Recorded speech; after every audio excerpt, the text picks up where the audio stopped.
The promoter asked our agent, what would the band suggest that we do with the venue so we could get them back here? And we said, gallon of gas and match. Sure. Hey, this is Chris and JR from Less Than Jake, and this is Setlist Insider. I'm amazed of how accurate some of these are because I'm kind of the historian in the band, and I've went ahead and kept journals and logs of stuff. Yes, I'm that anal retentive. Club Velvet in Gainesville, that was our first show ever. It was a building that was just concrete. I don't even know if there was toilets in there. It was in downtown Gainesville. The bar was cinder blocks with plywood. I was there. Should we click? You can add. You were there. I would love to say I was there because I think I was. You could do this for all of these, probably. Here's where we played the Cockpit in Leeds, England. So around, 99, 2000, we started going to other countries, and that's what's crazy. This isn't just United States centric. This is every show that you played. So 2003, 156 shows. This is pretty thorough. Look at the play counts of how many times we played the songs. Yeah, All My Best Friends Are Metalheads has been featured 944 times. A song that was on the Tony Hawk Pro Skater game, which just, that thing just had legs that we never ever thought it would.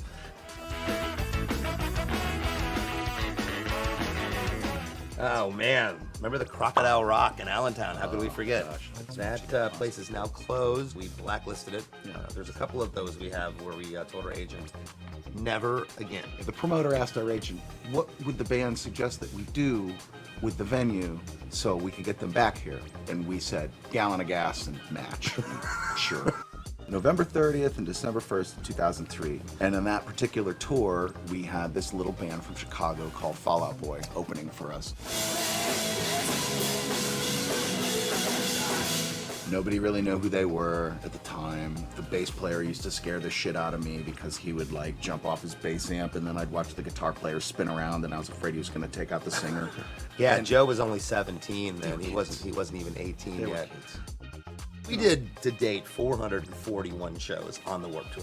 That's just shows. So that is already a year and a half of my life spent in a parking lot in fields using porta-johns. There was nothing ever around the world like it. It basically was a middle-of-the-country town of 1,300 people that was moving 600 miles every night to the next spot and setting up. And you'd wake up at 10 in the morning and it would be set up again. Yeah, and logistically it should not have been. It shouldn't have been able to work. But it did. To be fair, if it wasn't for the Warped Tour, I am 100% certain that Less Than Jake would not be where they are right now. For us to get up in front of a new group of 13 and 14-year-olds every 2 years, it was the perfect storm. I mean, towards the end of the tour, too, it's parents bringing their kids. That's how it perpetuates, So 2014, we get on a Warped Tour, and we are it from our generation. It is Less Than Jake and all of these bands that are 10 years younger than us, at least.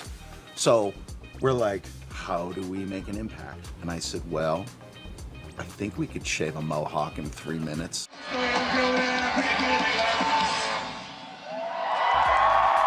Funny story, we played Warped Tour again in 2016, and some kid came up to us in Pomona. He goes, I just want to talk to you guys for a minute. 2014, I came up on your stage, and you shaved a mohawk into my head. And he's like, I didn't have a lot of friends and wasn't really confident, but after you guys shaved the mohawk, people came up to me after the set, we made friends, and I met a girl, and now I have a girlfriend, and I just want to thank you guys. You changed my life. And I was like, that's awesome. We still do so many festivals, and we're still out playing. Our career has just been this. We'll play Greenfield Festival, main stage in Switzerland to 60,000 people, and next day we're in Italy playing to 800 people in a punk club. So if we were the kind of band that could go out and play a stadium for 2 hours every night, then we'd play all those weird songs. But you go out there and kill them for an hour and get to go home. It's nice. All right, that's it for now. But if you'd like to check out some of these set lists for yourself, head over to setlist.fm.